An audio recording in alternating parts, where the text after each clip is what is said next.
Buenas tardes, ¿ahí me escuchan? Buenas tardes, ingeniero. Sí se escucha. Buenas tardes, ingeniero. Ok.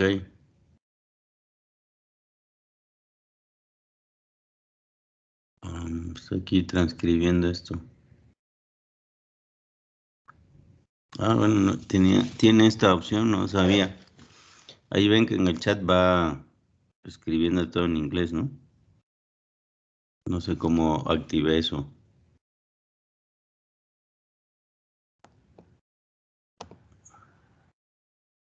A ver ahora si funciona.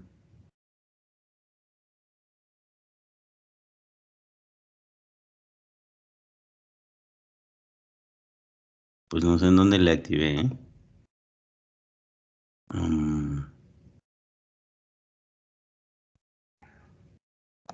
Ok, aquí dice detener transcripción.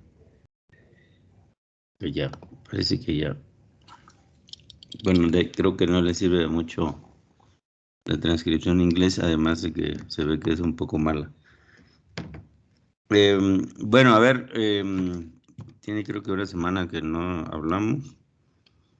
Yo les mandé el material para hacer las curvas, las relaciones macroscópicas. Esto, supongo que sí la recibieron y sí lo analizaron, ¿no? ¿Estoy en lo correcto o estoy suponiendo demasiado? Yo revisé, ingeniero, de la primera parte que envió. Solamente me dio tiempo ver 3 videos. Pero les mandé la base de datos para que pudieran armar las bases. Eso es para las gráficas de flujo o velocidad, ¿verdad? Si no me equivoco. ¿Sí? Sí. Sí, ¿ya lo pudieron armar? Lo armé, solamente que pues sería cuestión de ver si estoy bien. Ya que pues lo que se obtuvo son la nube de puntos. En cada relación, flujo, velocidad, velocidad, densidad, densidad o concentración y concentración, flujo. Sí, es correcto. El tema es que no necesariamente van a encontrar lo que dice la teoría, ¿no? Y parte del ejercicio es ese. Exacto, es que, bueno, en algunas partes no se aprecia completamente la curva, por lo que identifiqué es que se podría suponer que aparece una parte de toda esa curva. Es correcto. Sí, porque, bueno, en todo ¿cómo podría decir? Pues los datos que nos mandó proporcionan día sábado, domingo y lunes, en 2 sentidos. Sí. Entonces, por lo que obtuve, fueron gráficas por día, que corresponde a sábado, domingo y lunes. Cuando es fin de semana, pues se toma sábado y domingo, y entre semana pues solamente se tomaría el lunes. De ahí pues, sí le comento que obtuve, bueno, varias gráficas dadas a esa distribución, tanto también el periodo diurno y nocturno. Ok. Bueno, pues por lo que veo preparó o tiene mucha información de los análisis. Entonces la idea es que pueda compararlos y pueda sacar sus conclusiones, ¿no? Esa es ese es el objetivo. Y entonces cuando haces eso, es más fácil que puedas entender muchas cuestiones, ¿no? Les voy a poner aquí unas gráficas. Entonces, les digo, si esta actividad no la han realizado, pues se van a perder en el resto de cosas que vayamos viendo. Entonces, bueno, podrán seguirlas y podrán hacerlas, pero puede ser que no las estén entendiendo. Bueno, yo solamente tengo una duda con respecto a esa actividad. No sé si me podría apoyar. Con respecto al factor direccional. Ujú. Estuve revisando, bueno, los videos que mandó Ujú. y no, bueno, no encontré cómo podría sacar ese valor, bueno, más bien ese factor. En los nuevos videos que mandé, que tienen que ver ya con el nivel de servicio y la aplicación de esta teoría, Ujú. hay uno en donde se llama Introducción, que habla del TPDA. Y en el TPDA se obtienen varios factores. Esto también está relacionado con la información que está en datos viales de la Secretaría de Comunicaciones y Transportes. Si ustedes entran ahí o ponen simplemente en internet datos viales, SCT, Okay. entonces les va a dar acceso a una página en donde viene la red de carreteras del país y tiene estaciones de conteo. Se Sí, clasifican en permanentes y digamos parciales, ¿no? Pero esa información tiene unas tablas que te entregan los TPDAs de toda esa red y esos puntos de aforos. Hay una tabla que viene ahí, que entrega datos viales, en donde vienen estos factores. Viene el factor direccional, que le llaman D, el factor de hora pico, que le llaman K, y bueno, no trae el factor de nocturnidad, pero al menos esos dos factores sí los trae. El factor K es el factor de la hora pico y es el que ustedes tienen que utilizar para convertir el volumen vehicular diario en un flujo vehicular horario, el del periodo crítico, ¿no? Entonces es ahí donde están esos coeficientes y cuando vea esos videos que acabo de subir, sí, ya los vi.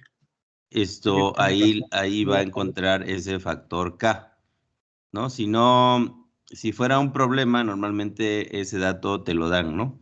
Y si no te lo dan, puedes tomar los de datos viales, de cuáles, bueno, pues hay, las carreteras se clasifican en un carril por sentido de varios tipos, que es lo que o lo que está explicado en esos videos, carreteras de 2 o más carriles por sentido, ¿no? Es así como se clasifican y esto, dependiendo de las características de esa vía, es más o menos relevante el factor direccional. Claramente, en las carreteras de un carril por sentido sí es relevante ese factor. En el caso de las carreteras de más de un carril por sentido, o de 2 o más carriles que también se le llaman, en esas no es tan relevante el factor direccional más que para separar el TPDA, y ese es un error común que cometen porque toman el TPDA y lo multiplican por el factor K, ¿no? Y eso, eh, si no toman el TPDA correcto, puede ser que estén tomando malos datos, ¿no? Si toman nada más el TPDA en ambos sentidos de los datos viales, entonces van a estar tomando el doble, normalmente el doble del flujo vehicular porque no lo están separando por sentidos. Pues hay que separar el TPDA primero por sentidos, ¿no? Cuánto va de cada lado y luego hay que aplicarle el factor K o al revés, es lo mismo. Primero el factor K, si en la hora pico tenemos el 12% del TPDA, entonces multiplican el TPDA por 12%. Y luego eso es el flujo que pasa si tomaron en ambos sentidos en esa carretera. Pero si es ambos sentidos, entonces tienen que, digamos, dividir entre 2, o dicho de otra manera, tienen que multiplicar por el factor K, direccional, perdón. Entonces, de esa manera tienen el flujo crítico o el volumen vehicular crítico y la distribución vehicular. Si ustedes no aplican el factor D, entonces lo que van a tomar es un volumen en un solo sentido que no es correcto, ¿no? No corresponde a la realidad. Sí, entonces sí tiene su relevancia en el cálculo de ambos niveles de servicio y en términos de afectación afecta más ese factor en los sentidos de circulación, ¿no? Sí, sí me explico. Sí, ok. En sus videos hace mención sobre un valor que es PHF. Yo Sí, entendí que esa era, bueno, esa fórmula que aparece es el K. No, No, no, es porque otro el valor. PHF tiene que ver con la distribución dentro de la hora. Ujú. Entonces le decía que si nosotros tomamos el volumen en una hora, vamos a decir, multiplicamos el factor K del 12% por el TPDA, vamos a poner que sea para simplificar, ¿no? Tenemos un TPDA de 15,000 vehículos en ambos sentidos, el factor K es 10%, entonces tendríamos 1,500 en ambos sentidos. Lo multiplicamos por el factor direccional, que digamos que sea 0,5, es decir, se reparte proporcionalmente en ambos sentidos. Entonces ya tendríamos 750 vehículos en cada sentido. El PHF, ¿qué es lo que te indica? Y bueno, ahí en los 750 ya apliqué el factor K. El factor PHF, ¿qué es lo que te indica? Dentro de esa hora, ¿cómo se reparten esos 750 vehículos? Si lo hacemos de manera uniforme, diremos que por cada minuto pasa 750 entre 60, pues no sé, algo más de 15, ¿qué será? Un poco más de 12 vehículos por minuto, ¿no? Sin embargo, si nosotros medimos cómo se distribuyen esos vehículos, vamos a encontrar que durante la hora no van a pasar siempre 12 vehículos cada minuto, sino que pueden ser más o pueden ser menos, y al final suman 750 en la hora. Entonces, el factor PHF lo que indica es qué tanto se reparten o qué tanto varía esa distribución dentro de esa hora pico. Y lo que normalmente se hace es se divide o se clasifican los aforos en periodos de 15 minutos, en cuartiles, ¿no? O 4 partes. Eh, entonces, lo que comparamos es dentro de esa hora cómo se distribuye el número de vehículos en cada uno de esos periodos. Y entonces, si fuera todo uniforme, tendríamos 750, 750 entre 4, ¿no? Eso da como 175 cada 15 minutos, pero vamos a ver que en los primeros 15 minutos pasaron 160 vehículos, los siguientes 15 minutos pasaron 200, en los siguientes 15 minutos pasaron 250 y en los últimos 15 minutos pasaron 150 para sumar los 750. Entonces, esa distribución es lo que refleja el factor PHF, ¿no? La relación que hay respecto al valor uniforme de la hora, como si hubieran llegado de manera uniforme durante la hora, ¿no? Es el mismo principio que el factor de estacionalidad, ¿sí? Entonces no son lo mismo y generalmente estos valores son menores a la unidad porque están colocados en el denominador a la hora de estimar los volúmenes y eso hace un valor menor que 1 en el denominador, hace que sea un como coeficiente de abundamiento, ¿no?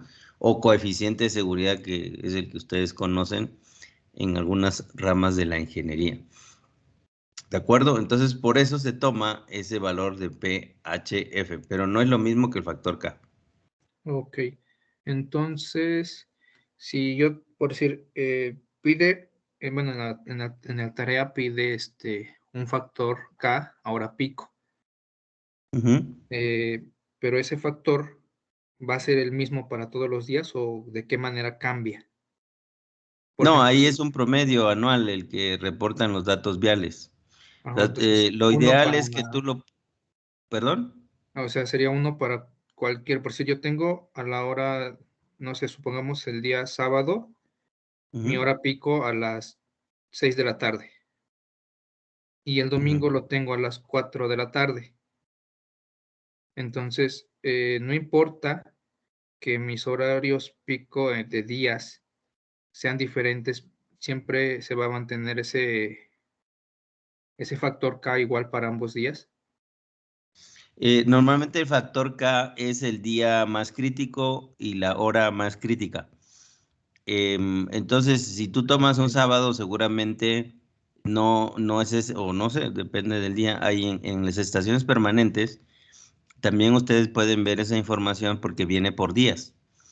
Entonces, si fuera por días, ustedes tienen que tomar el porcentaje de ese, o sea, el porcentaje de la hora pico de ese día. en el entendido que no va a ser exactamente ese, es aproximado, ¿no?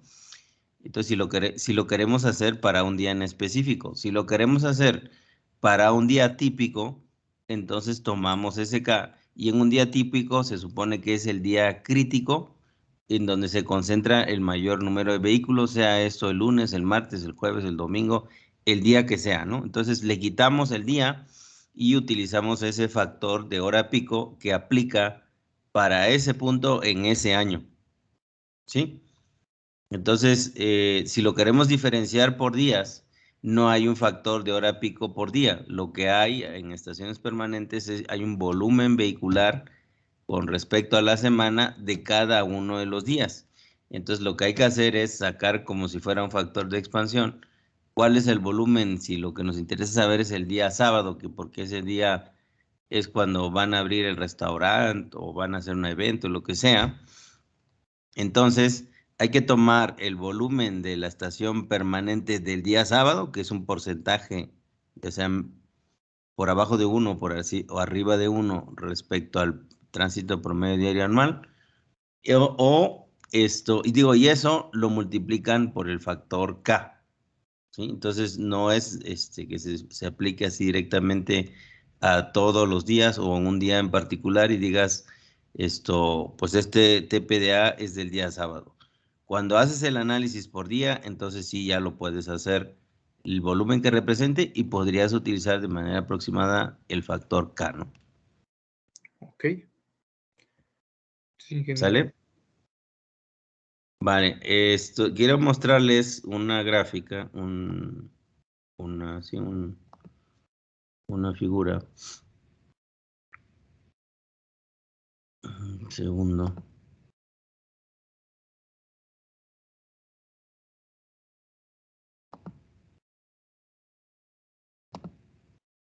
Ahí la ven. Este otro libro, aunque sea viejito, es muy bueno, que fue de los primeros libros de ingeniería de tránsito. Ahí pueden ver, por ejemplo, en la parte superior dice la velocidad promedio y el flujo promedio, para hablar de una familia de curvas, ¿no? Que eventualmente es lo que ustedes van a representar. Entonces aquí ustedes vean cómo cambia según el tipo de vialidad, las curvas, ¿no? Aquí lo que tenemos son hasta 4,000 vehículos por hora. En esto no sé aquí debe decir dónde lo tomaron. Bueno, dice la referencia 8, ahorita vemos en qué lugar, en qué país corresponde. Pero lo relevante es que tenemos 60 millas por hora como la velocidad permitida y de ahí tenemos un momento en donde se alcanza la velocidad máxima, ¿no? Digo, la capacidad máxima que está en el eje de las X. Entonces aquí vemos que la capacidad máxima es de 4,000. Aquí ya son vehículos por hora. O sea, ya no importa qué tipo si es automóvil, es carga, lo que sea, todo lo sumas y aquí son 4,000, ¿no? En ese caso se alcanza la capacidad. Sí, lo máximo de vehículos que pueden pasar en esas vías que están ahí ilustradas y que son 3. Entonces vemos claramente que las que dice una vía rápida de 2 carriles, en uno es una vía rápida y en otro es una autopista, vean cómo cae un poco más rápido la velocidad en una vía rápida que en una autopista, ¿no? Sí, entonces este tipo de comportamientos es el que vamos a observar si pudiéramos tener esos datos que les envié para diferentes tipos de carretera. El tema es que solo es uno, pero aquí vemos un efecto que también podríamos considerar que es un efecto distinto al tipo de vía y sus especificaciones, que puede ser, por ejemplo, la noche, ¿no? Entonces van a tener que por abajo de la línea más alta, que es la de freeway, se desarrolla otra curva, ¿no? No con la misma eficiencia porque no vas a ir tan rápido como si es el caso de la autopista y hay una disminución en la velocidad conforme aumenta el flujo, ¿sí? Y la otra que tienen ahí es estas de 2 sentidos. Las primeras son en una sola dirección. y la otra son en dos sentidos. Entonces vean cómo se cae de 4,000 a 2,800 la capacidad y tiene una forma un poco extraña, ¿no? Bueno, parece como la quilla de un barco, ¿no? ¿De acuerdo? Entonces eso, si ustedes representan una curva el sábado, una curva el domingo, una curva en la mañana, una curva en la noche, van a encontrar unas curvas como estas. Obviamente, lo que van a encontrar son puntos, ¿no? Son coordenadas, son pares, que es la información que tienen en las bases de datos. Entonces, puede ser que por el tipo de carretera que les he enviado no llegue al máximo. O sea, esto que se ve aquí como una parábola, no la van a ver porque nada más los puntitos están aquí en este extremo, ¿no? Hasta 1,000 vehículos y sus velocidades pues van de 55 a 60, ¿no? Entonces, esto es lo que van a ver en su análisis, ¿no? Si no llegara a la capacidad esa vía, ¿no? Entonces puede ser que nada más tengan una serie de puntitos por aquí bailando o puede ser que tengan más puntos dependiendo de la tasa de flujo, o sea, dependiendo qué volumen de vehículos está circulando cuando se hicieron los aforos. ¿De acuerdo? Entonces ustedes lo que tienen que hacer para representar todo el efecto, más o menos pongan 2,000 vehículos por carril y eso va a ser su referencia, digamos, la capacidad máxima, ¿no? Entonces vamos a ver, según el análisis que hagan, hasta dónde llega la curva. O sea, le digo que no necesariamente van a ver toda la curva completa, porque muchas de las vías la velocidad no baja de 20 kilómetros por hora, ¿no? O 30 kilómetros por hora. Entonces, toda esta parte que está abajo de los 30 kilómetros por hora no la van a ver. Van a ver algunos puntitos. Pero por cuestiones de escala, les digo, pongan 2,000 vehículos por hora por carril para que todos tengan la misma referencia y decir, ah, mira, pues no se ve toda la curva, nada más se ve una parte, ¿no? ¿Sí? Y eso también lo podemos observar según el tipo de usuario, ¿no? Arriba es según la vía y abajo es el tipo de usuario. Entonces, qué es lo que refiere? Dice, pues si no hay vehículos de carga, como los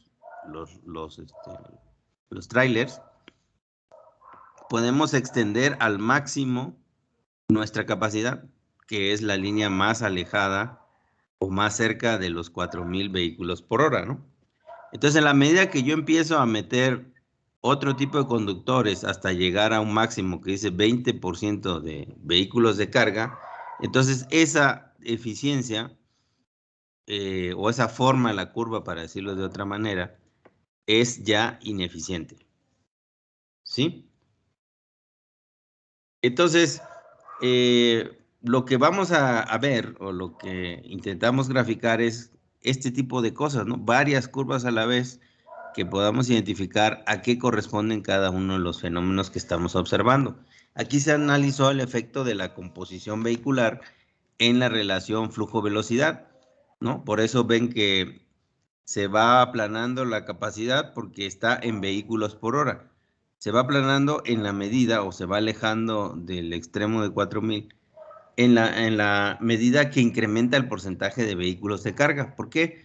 Porque los vehículos de carga van más despacio, ocupan más superficie de la carretera, normalmente van más lento y todo eso afecta la capacidad. ¿Sí? Entonces no les pido yo un análisis a este nivel, simplemente decir, oye, si yo represento la misma gráfica en la noche y en la mañana, ¿me dan cosas distintas? Es una pregunta. Y si el sábado y el domingo pasa algo distinto, entonces ya voy comparando y voy sacando mis conclusiones. ¿De acuerdo? ¿Hasta acá estamos claros?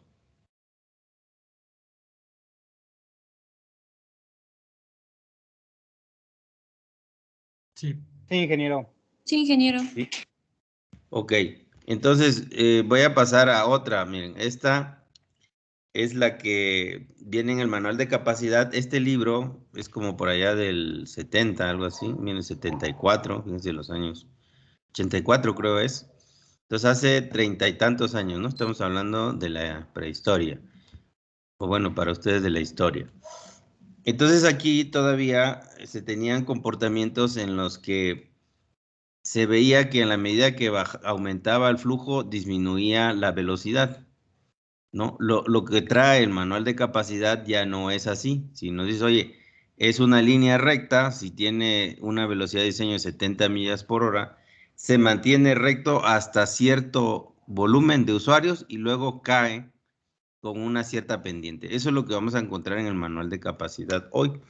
Lo que teníamos antes eran pues curvas como estas, ¿no? Que decían, bueno, pues esto es lo que hemos observado, ¿no? Realmente en términos de velocidad. Y aquí, bueno, pues se afecta. Lo que pasa es que si ustedes representan tal y cual salen los registros del aforo que están realizando, van a encontrar que hay muchos que no respetamos las velocidades, ¿no? Y entonces van a pasar por arriba y cuando ya los restringes, pues entonces pasa este tipo de cosas. Es esa línea recta que ustedes ven ahí. Es decir, oye, pues nadie puede circular a más de la velocidad permitida.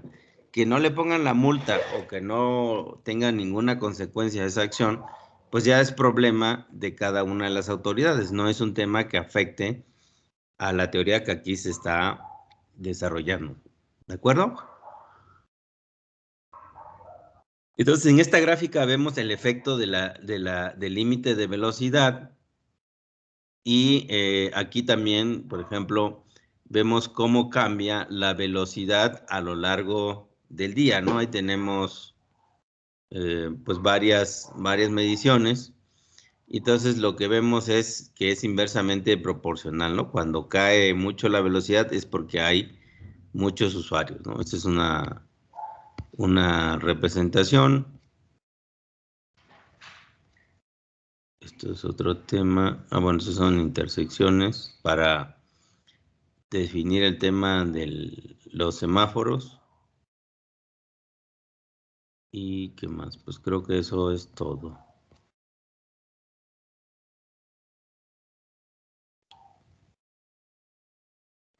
Ingeniero, esas gráficas que nos mostraba sobre límite de velocidades, también se podría utilizar como un monograma para, como por decir, decir cuál es, obtener cuál es la capacidad de una vía. De hecho, en los análisis de capacidad se utilizan estos resultados de aforos para ver hasta dónde es el máximo de vehículos que pueden pasar. Obviamente, si es una carretera que no tiene tanta demanda, pues nunca vas a llegar, ¿no?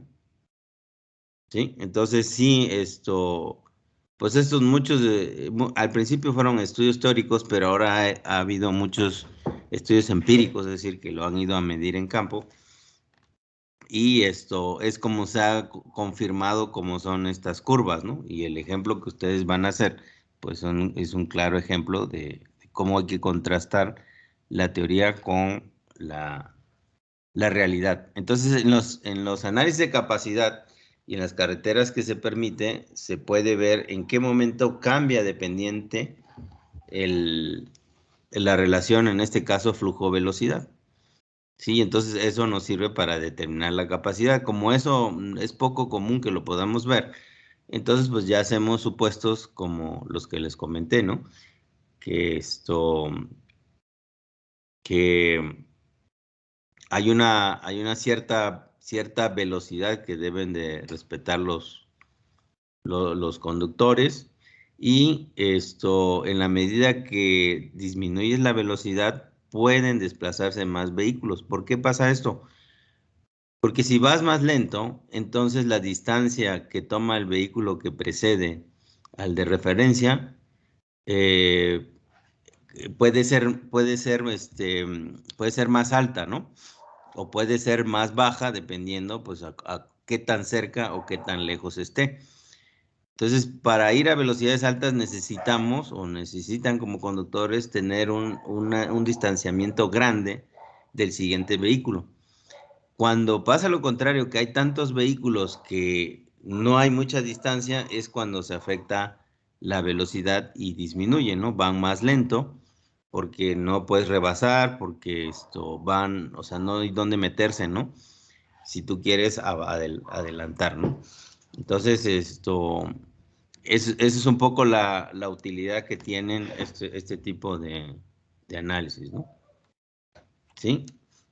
Entonces, dependiendo del distanciamiento entre los vehículos, va a ser la velocidad a la que pueden circular, y en la medida de que ese distanciamiento entre los vehículos sea óptimo, vamos a encontrar la velocidad, la capacidad máxima. Entonces, ustedes ven ahí en esta gráfica que digamos que la cúspide o la parte más alejada del centro de la curva, está cerca de 4000, si lo vemos por acá, o de hecho sí, es 4000 el máximo, pero la velocidad que permite llegar a ese máximo, que se llama velocidad óptima, está entre 30 y 40 kilómetros por hora.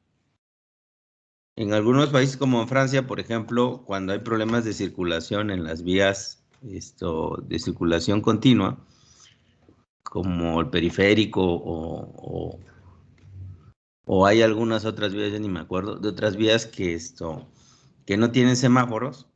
Entonces hay un panel de mensaje variable, esos de color naranja o rojo, que luego están ahí en las carreteras, en donde te dicen en situación de contingencia, de contaminación ambiental, lo máximo que puedes circular es a 40 kilómetros por hora. Y entonces, ¿por qué dicen 40 kilómetros por hora? Porque esa es la velocidad a la que te permite desplazar la mayor cantidad de vehículos. Entonces, la señal detrás de ese mensaje es decir, optimicemos el uso de las infraestructuras para que puedan pasar la mayor cantidad de vehículos sin tener que hacer filas, ¿no? Sí, entonces para eso se utilizaba esa técnica de velocidad óptima, ¿no? O control de velocidades. ¿Sale? ¿Algo más que quieran comentar? Déjenme ver si hay otra. Este libro solamente habla de las relaciones macroscópicas, ¿eh? Y son 470 páginas que solo hablan de eso. Imagínense. Bueno, esto es Inglaterra. Ok, aquí es unas mediciones que hicieron. Es una red.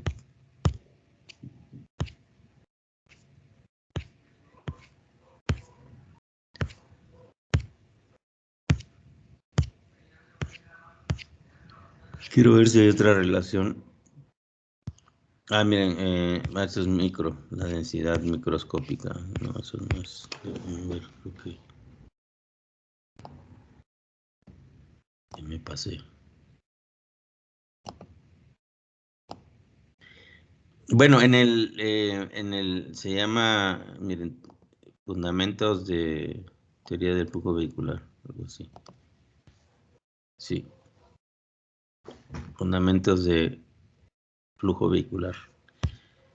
Es muy bueno este libro. Que ya está viejito. Tiene los elementos, las características del flujo vehicular, las características de la velocidad microscópica, la velocidad macroscópica, densidad macroscópica, densidad microscópica. Y aquí viene el análisis de capacidad que les decía. Es aquí, análisis de capacidad, o también se llama análisis del nivel de servicio, que es lo que vamos a ver. Y luego viene, pues acá está, miren. Ok. Modelos de corriente de flujo, ondas de choque, análisis de filas de espera. Entonces, modelos computacionales. Este está en la página 283. Le digo, el manual de capacidad trae un resumen de esto. O sea, esto sucedió, les digo, hace pues 40 años. Bueno, les voy a mostrar de qué año es esto.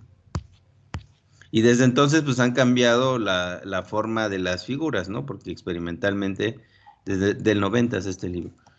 Tampoco es muy viejo. Estoy más viejo yo. A ver. 288. Les decía, en el manual de capacidad que vamos a revisar y que está ahí citado en los videos, ahí están los materiales que ustedes tienen. Esto hace un resumen de cuáles son las cómo funciona actualmente la teoría del flujo vehicular, ¿no? Entonces, por si no terminan de entenderlo aquí, ahí viene, ¿no? Bueno, este es el tema de análisis de capacidad. Aquí está. Esta es la curva, y otra vez estamos hablando de la curva flujo-velocidad. O sí, flujo que es en el eje X y velocidad en el eje Y. Tenemos una familia de curvas y ustedes van a notar que son distintas en el manual de capacidad a esto que tenemos aquí. Pero lo que no cambia es que hay unas diferencias y es ahí donde se encuentra la otra variable. Si ustedes tienen la velocidad y tienen el flujo, pueden calcular la concentración porque hay una relación entre esas tres variables. Y en este caso, la variable que falta es K. K es la densidad o la concentración, ¿no? Y para cada nivel de K, o sea, cuántos vehículos hay sobre una milla, porque este es el sistema inglés, dependiendo de la cantidad de vehículos van sobre la longitud de la vía, es como se va a determinar en qué punto estamos de la relación flujo-velocidad. Entonces aquí, por ejemplo, para una ocupación de 12 vehículos por kilómetro, bueno, por milla en este caso, lo que tenemos son buenas condiciones de circulación, que les vamos a llamar niveles de servicio. Entonces, A para menos de 12, B entre 12 y 20, C entre 20 y 30, D entre 30 y 40, E entre 42 y 67, y luego F. F quiere decir que ya te pasaste, ¿no? Ya estás operando en condiciones saturadas y es la parte que está ahí punteada en esta gráfica, ¿no? Eso te va a generar que se formen acordeones, filas de espera, en fin, todo una parte disfuncional en la operación de ese tramo de la carretera, ¿no? Y esos niveles de ocupación están asociados a los niveles de servicio, que como les decía, van desde la A hasta la F. Entonces, un buen nivel de servicio significa que hay pocos vehículos en la vía y que ustedes pueden conducir libremente, es decir, no hay nadie, o muy pocos, que puedan obstruirle que usted vaya más lento o que usted vaya más rápido. Entonces, hay poca gente. Y lo ideal es que todos nos desplazáramos en esas condiciones, ¿no? Sin embargo, pues son tantos los vehículos y tan pocas las infraestructuras que en muchos de los casos nos vamos a acercar al nivel de E o F. ¿Por qué es importante hacer esta clasificación? Porque dependiendo del nivel de servicio, podemos decir, oye, aquí ya hay que hacer alguna intervención en esta carretera, porque dentro de 6 meses vamos a llegar a este nivel de servicio que es el F, y que nadie quiere saber nada de un nivel de servicio F. ¿De acuerdo? Entonces son las cosas que esto nos permite determinar esta gráfica, el nivel de servicio, a qué velocidad va, y se puede calcular las otras tres, la variable faltante entre las dos conocidas y que están representadas aquí en este plano cartesiano, ¿no? Entonces, ustedes deberían de ser capaces de construir, no les va a salir esta curva, les va a salir una parte, y de identificar en qué parte están. Y aquí este ejemplo, y también el del manual, les sirve para saber, ustedes tienen su flujo, tienen su velocidad, pueden sacar la concentración. En uno de los videos ahí demuestro cuál es la relación, bueno, no es que lo demuestre, sino es así como está planteado en todos los libros. Ustedes saben la relación que hay entre el flujo y la velocidad. Entonces, de los datos que ustedes tengan, van a decir, pues yo tengo tanto de volumen y tanto de flujo como máximo. Entonces, como máximo voy a estar aquí por la línea B, ¿no? Entonces, no esperen ver toda esta gráfica porque es posible que esta no se presente en los datos que les di. Pero sí pueden compararlo con respecto a las densidades, ¿no? Y pueden usar estas, que van a quedar ahí grabadas, o, pues como es solo un ejercicio, o pueden usar las que están en el manual de capacidad y las que ustedes vayan a calcular, ¿no? O sea, estas sirven, no es lo más moderno, porque ahí dice que es de 1990, Y si lo quieren ver moderno, pues entonces utilicen los datos del manual de capacidad, que tampoco es muy reciente, es 2010. Sí, o sea, ya debería salir en este año, 2020, la nueva versión. Pero por las cuestiones de pandemia yo creo que los han retrasado. ¿Sale? ¿Hasta acá tienen alguna pregunta?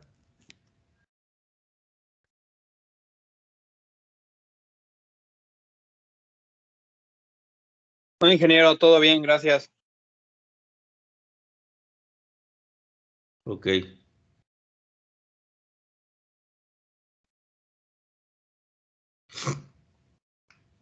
Entonces, les voy a mostrar, aquí debe haber otra de las curvas. Aquí viene un caso práctico. Déjenme ver si está la... Bueno, aquí explica parte de los fenómenos que ya vienen en el manual de capacidad. Entonces, por eso me los voy a saltar. Esperando llegar aquí a que están los modelos. Aquí está justamente lo que les quería mostrar. Esta gráfica viene en la parte conceptual ahí del manual de capacidad y nos permite identificar en dónde están las tres variables de las relaciones de la relación macroscópica, ¿no? Si yo comparo o trazo la gráfica de flujo Q contra velocidad, voy a obtener una figura como esa, ¿no? Teóricamente, ¿no? La práctica van a ver que no es así.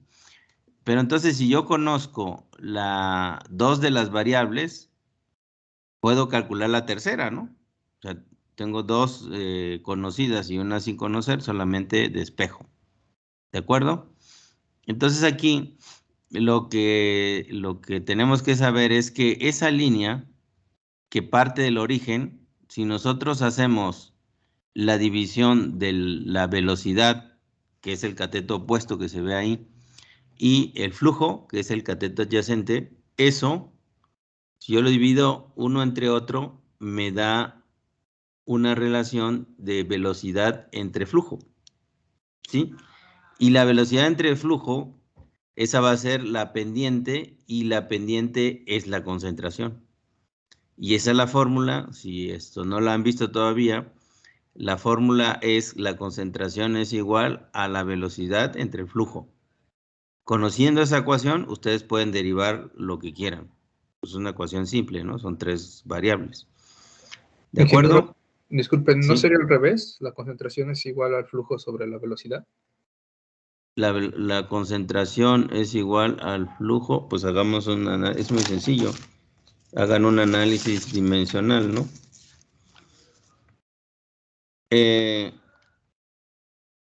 Si ustedes dividen, a ver, déjenme poner aquí.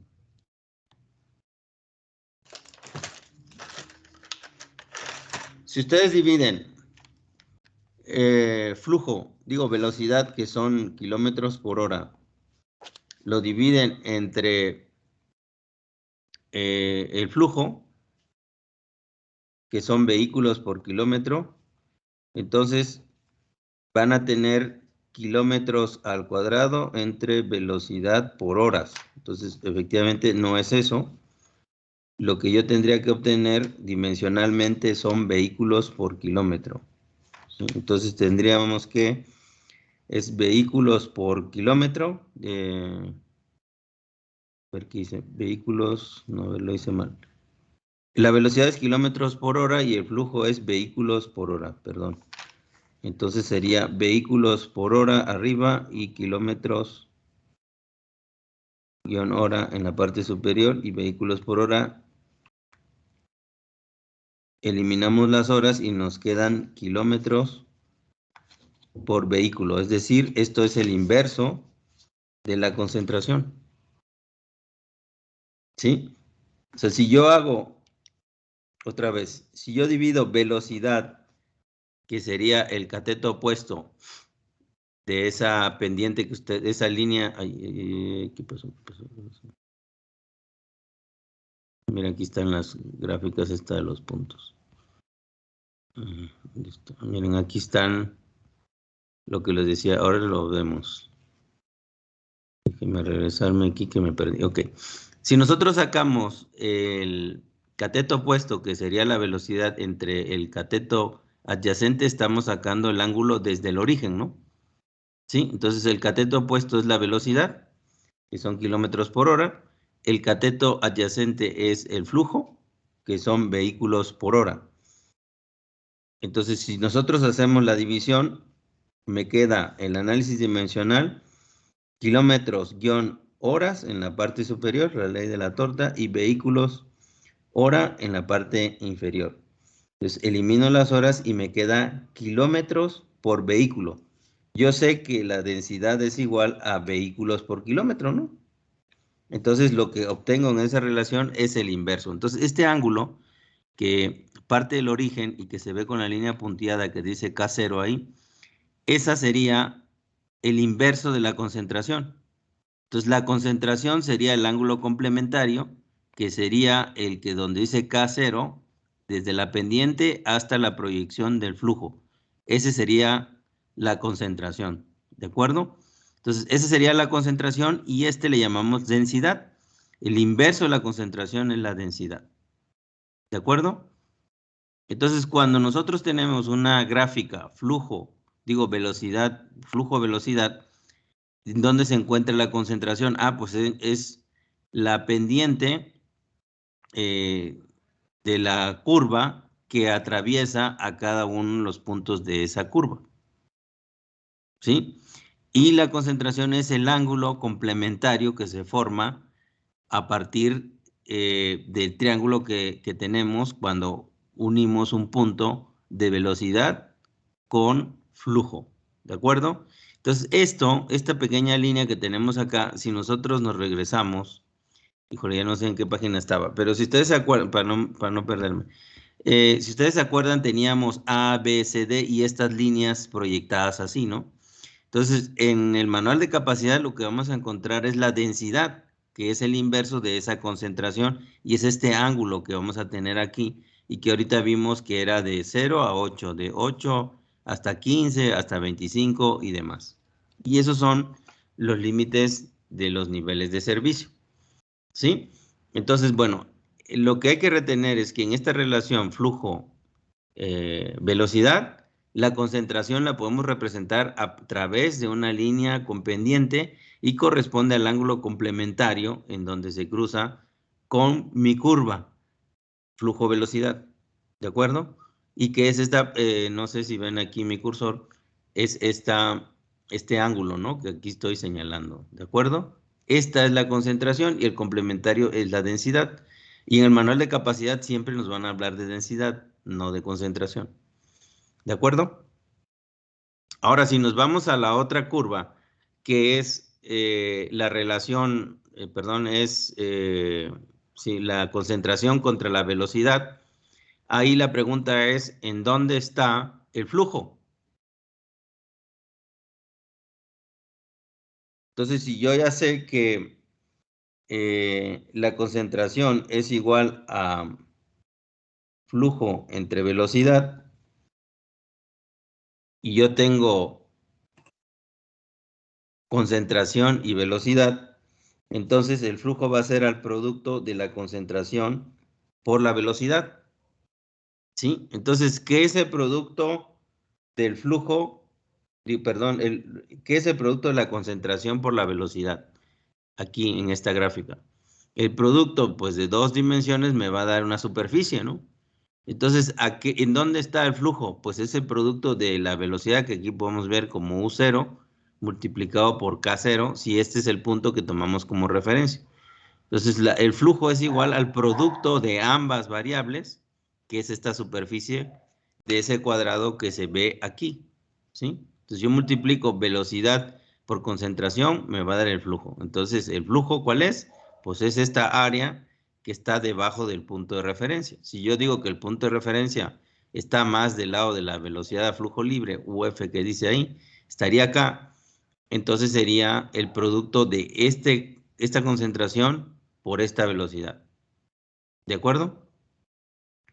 En el otro caso, o sea, la conclusión es, cuando tomamos un diagrama flujo-concentración, velocidad, concentración, el flujo va a ser el producto de ambas variables, que son estas superficies, ¿no?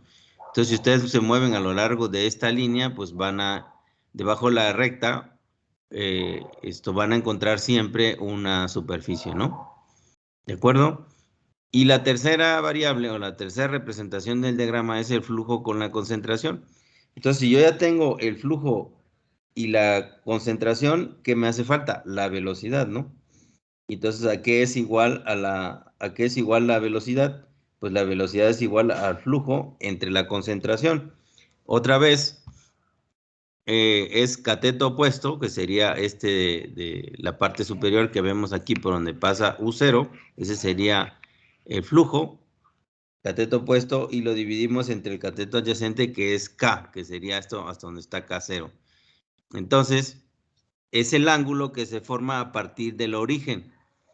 Y normalmente es una secante, ¿no? Lo que vamos a encontrar. Entonces, ¿en dónde se encuentra la velocidad? Pues en cualquier secante partiendo del origen que atraviese alguno de los puntos de nuestra curva. ¿De acuerdo? Entonces, eso es lo que hay que mantener en mente, y en el ejercicio en donde tienen que hacer un modelo físico, deberían de representar más o menos estas proyecciones cuando ustedes ponen el volumen que hayan diseñado y le pasan un haz de luz para que refleje ese segmento, o como si le hicieran un corte pues a ese volumen. Esto es lo que les debería de reflejar, ¿no? ¿De acuerdo? Entonces, estas son los diagramas. Están ahí en los videos, pero les decía que no me gusta repetir lo mismo. Entonces, aquí tomé otro libro, que bueno, da los fundamentos. Imagínense un libro tan extenso, y bueno, nos estamos entrando en temas, o les estoy tratando de hacer el resumen de ese libro de esta manera, ¿no? Entonces, bueno, conociendo estas relaciones, nosotros podemos construir modelos que tiene mucho tiempo que se han planteado, como los siguientes, ¿no? Aquí, por ejemplo, este es un modelo que se calibra en función, o que depende de la velocidad a flujo libre, que es la velocidad máxima a la que puede circular, y KJ es la concentración crítica, ¿no? ¿Y cuál es la variable dependiente? Es K, ¿no? Entonces, necesitas conocer UF, que aquí, si nos vamos a la gráfica, UF es el extremo de esa curva, la que está a la derecha, y la K crítica es el punto en donde, ¿dónde es el K0? Bueno, es la concentración en algún punto, ¿no? Que es esa que aquí señala en algún punto de la relación flujo-velocidad, ¿no? Es cualquier punto que toque esa curva. Entonces, conociendo ese punto, puedo calcular cuál es la velocidad, dado que conozco la concentración en alguno de los puntos de la curva, ¿no? Aquí está la fórmula fundamental que les había comentado. Flujo es igual a la velocidad por la concentración. Y este es otro modelo que nos permite determinar el flujo, ¿no? En función de parámetros. Que los parámetros es a la velocidad de flujo libre, la concentración en un punto determinado al cuadrado, ¿no? Entonces, bueno, nos van a dar figuras geométricas que más o menos representen esto que acabamos de ver. ¿Qué es lo que pasa? Que pues esos son modelos muy bonitos que se pueden resolver analíticamente. Sin embargo, en la práctica, esto no siempre es así, y por eso les decía yo que construyan sus diagramas. Aquí pone el ejemplo de depende en dónde tomemos la medición. Es como se va a comportar nuestros 3 diagramas, ¿no? Y aquí dice, si lo tomo en el punto A, pasa una situación. Si lo tomo en el punto C, otra situación, y en el punto D, otra situación. ¿Qué es lo que tenemos? Esta vialidad tiene un cuello de botella, una reducción de 3 a 2 carriles, y luego un incremento de 2 a 3 carriles. Entonces, ¿qué pasa? Que estos vehículos que vienen de A a B van a tener que frenar para poderse incorporar de 3 a 2 carriles, ¿no? Y hay alguno que se pasa y alguno que entra al último momento, en fin. Se dan una serie de efectos ahí efectos de turbulencia sobre el flujo vehicular. Luego, bueno, pues ya se estabiliza, pudieron meterse en 2 carriles, y luego otra vez se dispersa a 3 carriles, entonces ahí hay un efecto de aceleración. Y es por eso que si ustedes toman las mediciones o hacen sus gráficas dependiendo en cada uno de estos puntos, pues van a obtener diagramas distintos. Entonces lo que yo les pido ahí en el ejercicio es construyan estos diagramas. Obviamente nada más tenemos un punto que es A, pero en ese punto A pueden tener una familia de análisis que los que decía por día, por sentido, por hora, etcétera. Entonces esto va a cambiar, ¿no? Y la idea es que puedan corroborar si efectivamente tiene esto algo que ver con estas funciones que acabamos de ver o no tiene nada que ver. La respuesta, y se les adelanto, es que tiene todo que ver, nada más que hay que ponerlo en perspectiva, ¿no? Por eso les decía, pongan una capacidad más o menos razonable o típica y entiendan que así como está representado la línea continua, ustedes lo que van a ver son puntos, ya sea puntos en una sola dirección, como está el A, o en el caso del B, que hay un cuello de botella, entonces vean cómo caen las velocidades de algunos vehículos que tuvieron que frenarse para no impactarse o no tener un accidente, ¿no? Entonces tenemos ahí un régimen fluido y un régimen congestionado, por eso para el mismo flujo puedo tener 2 velocidades, eso es importante mantener en mente, ¿no? ¿Por qué 2 velocidades? Pues depende si estás fluyendo o estás circulando libremente, o si hay alguna congestión que te impide que vayas circulando en mejores condiciones. ¿De acuerdo? Entonces, esto es la esencia de lo que les quería explicar de la familia de curvas, y aquí, bueno, pues vienen ya varios ejemplos. Aquí, por ejemplo, miren, representó aquí su flujo y su velocidad de sus observaciones de campo, y vean lo que obtuvo, ¿no? Aquí sí, más o menos se ve que es plano a 60 millas por hora. Luego hay un periodo entre 1600 y 2000, en donde no se ve claramente cuál es la capacidad porque hay un efecto de turbulencia, ¿no? Pero claramente entre 1800 y 2000 es el máximo de vehículos que puede pasar ahí, ¿no? Y luego resulta que sí terminó de saturar la vialidad y empezó a caer la velocidad. Entonces aquí tiene un régimen fluido y un régimen congestionado. Si ustedes nada más tuvieran un régimen fluido, quizá no van a ver la parte de 1000 en adelante, nada más van a ver de la parte de 1000 hacia atrás.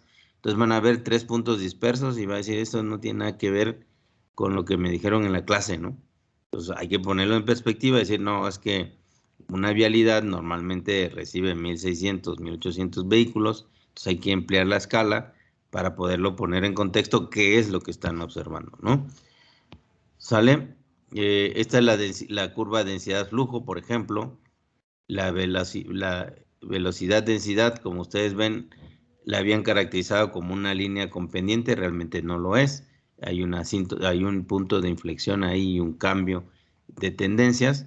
Aquí se ve cóncavo convexo, ¿no? Lo pueden ver claramente ahí, más o menos como a los 55 vehículos por kilómetro, y una velocidad de 28 más o menos, ahí cambia, ¿no? Es el punto de inflexión. Y bueno, pues acá también tienen la otra curva que es más pronunciada por lo que hemos visto. Bueno, aquí está un poco más achatada.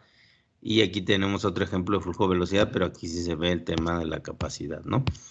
Entonces, bueno, así trae varios ejemplos. Y bueno, pues ahí hay también aquí una serie de modelos que se trataron de ajustar a las observaciones que existen para demostrar que esas son las funciones que mejor representan el fenómeno, ¿no? ¿Sale? Ya está, ya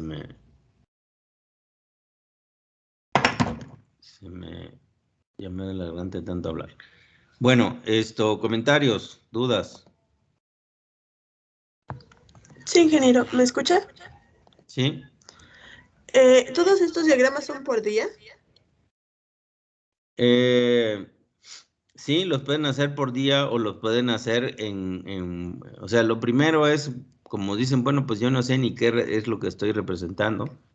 Pues yo lo que haría es represento toda la semana o todos los registros que tenga, teniendo el cuidado de, primero, usar vehículos equivalentes, y segundo, no poner en la misma gráfica los registros de ambos sentidos de circulación. Entonces separen, si van a hacer sentido A, B, pues analicen toda la semana y si van a hacer sentido BA, igual, ¿no? No los mezclen, porque puede ser que no sean las mismas condiciones de la vía en un sentido u otro. En aquel momento que hicimos esas mediciones, yo me acuerdo que creo que en un sentido había 3 carriles y en el otro 2. Entonces, no es la misma situación, ¿no? Geométricamente hablando, y por lo tanto el comportamiento no va a ser igual como vimos ahí en la gráfica. Entonces yo haría primero el big picture, es decir, represento todo y veo, bueno, pues esto a qué se parece, si anda más o menos en 1000 vehículos, 2000, en qué orden, ¿no?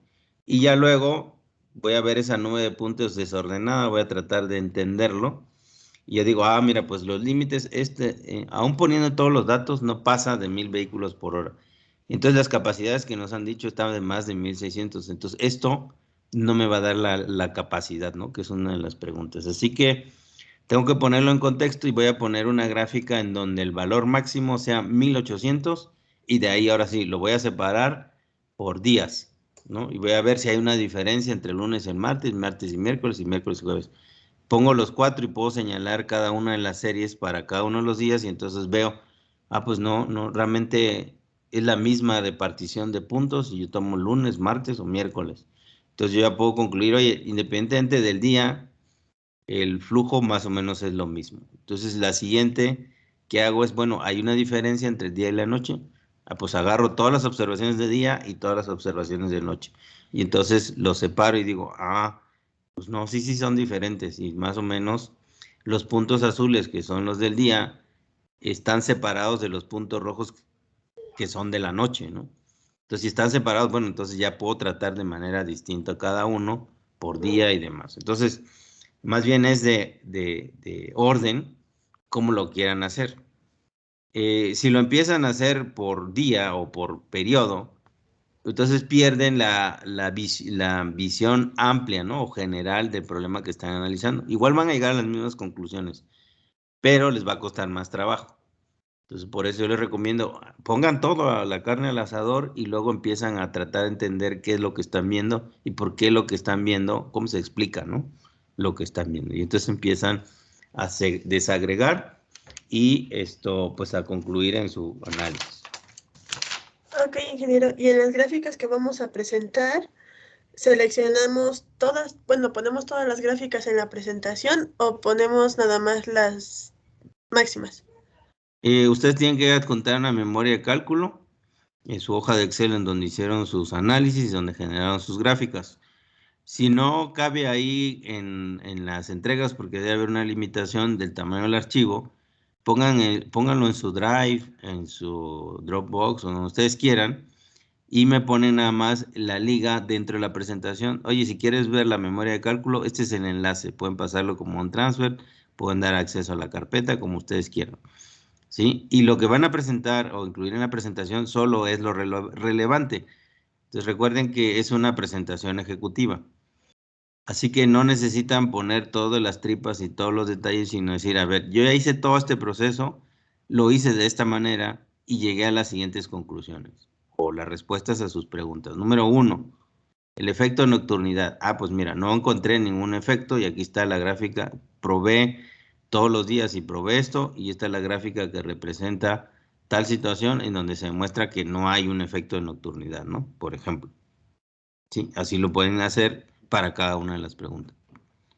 Ok, ingeniero, otra duda. Para este efecto de nocturnidad consideramos ¿qué será? ¿De las 6 de la tarde a las 6 de la mañana más o menos? Sí, yo más o menos tomo a las 7. Ok. Bueno, dependiendo del periodo del año, ¿verdad? Porque ahorita a las 7 pues está todo oscuro y a las 7 de la mañana pues ya está muy claro, ¿no? Pero bueno, digamos, para fijar un criterio más o menos de 7 a 7. Lo podría hacer de 6 a 6, pero pues también depende del periodo. A veces a las 6 de la mañana está todo oscuro y a las 6 de la tarde todavía hay luz, ¿no? Entonces, bueno, pues ahí creo que cuando revisen los datos y vean que eso cambia notablemente entre las 6 y 7, pues entonces eso les permitirá decir, oye, pues si quito las 7 y nada más analizo de 6 a 6, sí claramente voy a incluir nada más lo de la mañana. Y si agarro de 7 o de 8 a 8, pues claramente voy a agarrar los nocturnos, ¿no? Entonces me evito ese problema. sea, ya es mucho de criterio, es mucho de ver los datos y decir, bueno, pues sí, sí es a las 7, claramente se ve que a las 7 ya hay un cambio, ¿no? Sí, de hecho, avancé con la tarea un poco y me pasaba precisamente eso, al final como que se regresa, pero supongo que tomé una hora que no debía tomar, tal vez tomé las 8 de la noche, las 7, tomé las 7. Sí, puede ser, o sea, no, yo la verdad no me acuerdo, creo que tienen las fechas y había que retroceder ahí en el calendario para saber si estamos en verano o qué estaba pasando, ¿no? Porque aunque sea en verano, aunque tenga una hora, si hay luz, pues hay una cierta movilidad que cuando no la hay, ¿no? Entonces, o sea, realmente no está muy definido como para que les diga, oye, es exactamente a tal hora, ¿no? Entonces, lo pueden obviar, es decir, brínquense de 6 a 8 y ya no tienen problemas, o pueden, si los identifican claramente, pues sepárenlos, ¿no? Por 12 horas. Realmente van a perder unas 4 observaciones por día, ¿no? Sí, ingeniero. Igual otra duda. Para los análisis que hacemos, los de flujo con velocidad, todos esos, ¿es mejor considerarlos por periodos de 15 minutos para tener más puntos o mejor por 30 o por la hora? Es parte de las preguntas. Yo prefiero, o sea, ni tanto que alumbre al santo, ni tanto, no, ni tanto que queme al santo, ni tanto que no lo alumbre, ¿no? Entonces, si lo hacen acá 3 minutos o acá minuto, por ejemplo, no van a obtener gran cosa, ¿no? Van a encontrar cosas extrañas, de hecho. Entonces, a partir de 10, 15, 20, 30 minutos, van a encontrar ya cosas mucho más, más claras. Y el punto está en que si hacen cada hora o cada 30 minutos, van a tener muy pocas observaciones. Entonces, de preferencia entre 15 y 30, ¿no? O sea, por ahí, o entre 10 y 30, ¿no? Mínimo 10, máximo 30, yo creo. Ok, ingeniero, gracias. Ok, ¿algo más? Para la memoria de cálculo, solo introducimos nada más de un periodo, es decir, de 15 o introducimos de 15 y de 30. En la memoria ustedes pueden poner lo que quieran. Lo Ok, importante son, o sea, que pongan en evidencia lo que hicieron, no, porque luego pasa que por ahí se fusilan unos las presentaciones y luego no saben ni de dónde salieron, ¿no? Entonces por eso lo pido para tener, constancia que efectivamente procesaron bien la información. Igual sirve para determinar, oye, pues fíjate que aquí te equivocaste si no los agregaste bien y por eso te dan esos resultados tan extraños, ¿no? Entonces cuando yo reviso, puede ser que me dé cuenta que esté mal, pero también me gusta decirles, oye, te faltó hacer esto, o aquí no lo hiciste, ¿no? Y eso no lo puedo saber si nada más veo una figura. Si veo la memoria, pues ya va a ser más fácil. ok, ingeniero, gracias. Vale. ¿Algo más? Nada. Bueno, entonces vean los videos, yo no sé si tengamos, yo creo que sí, clase mañana. Pero aváncenle en los videos. Si todavía tienen dudas de las gráficas y lo que tienen que hacer en ese ejercicio, pues todavía me lo dicen mañana. ¿Sale? Ya me voy a ir muy rápido. El semestre ya creo que acaba dentro de 20 días, ¿no? Tengo que entregar calificaciones, ¿no? Dicen que suben calificaciones el 6, creo, de ¿De diciembre. diciembre? Ajá, entonces terminan los semestres como por ahí del 31.